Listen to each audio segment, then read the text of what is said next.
This is a Fox 17 Weather Ready Alert.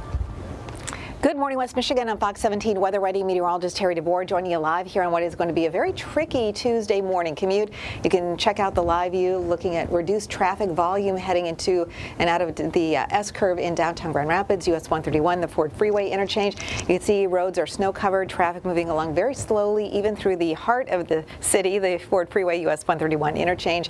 Temperatures are down in the single figures.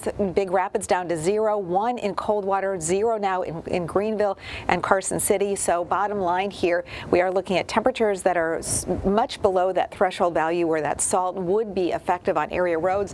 And we still have some light snow that is coming together this morning as well, especially along and west of 131.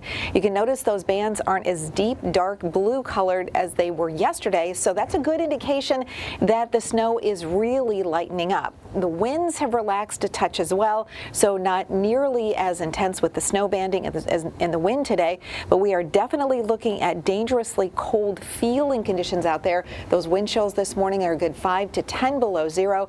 As we look upstream, you can see the core of that cold Arctic air is continuing to drop southward, and this is the air mass that we are continuing, at least this morning, to tap. So the future cast on the feels like readings will actually see some improvements gradually as we head through the late morning and afternoon hours.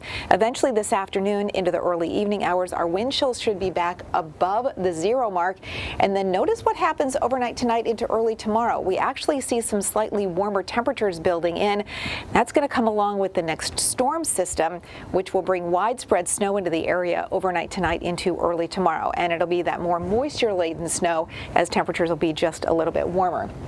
So a dangerously cold start to the day with those scattered snow showers gradually winding down. We'll see some significant improvements as we head through the afternoon and evening hours. Widespread snow comes tonight into early tomorrow morning with 2 rounds of Wednesday snow. The first is going to be falling apart tomorrow morning, and the next one comes in later in the day tomorrow. And then we're looking at dangerously cold air, even colder temperatures for the weekend. A look at the future track. This is today, and you can notice how the snow areas really continue to shrink and fall apart. This is 11:30 tonight, though. That next area of moisture is going to be overspread in the region. So again, widespread snow, 2 to 4 inches overnight tonight into early in the day tomorrow.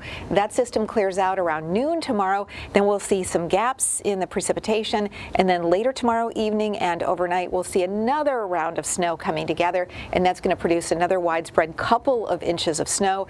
We should quiet down for at least early Thursday. Some scattered snow showers will be possible around midday Thursday. And in terms of the future track, how much additional snow are we expecting over the next 48 hours? Well, at least through midday tomorrow, most areas will pick up an additional 2 to 4 inches of snow. Some heavier bullseye amounts from Grand Haven to Muskegon up toward Newaygo. And then by early Thursday morning, here's a look at the impact from that next area of snow. So the totals between now and early Thursday morning of additional snow, a widespread at least 4 to 8 inches, and there'll be some spots from Muskegon up through Newaygo that pick up an additional foot of snow. So again, winter weather continues to hang on. The weekend is going to feature another area of Arctic air. In fact, even colder temperatures are on track for the weekend.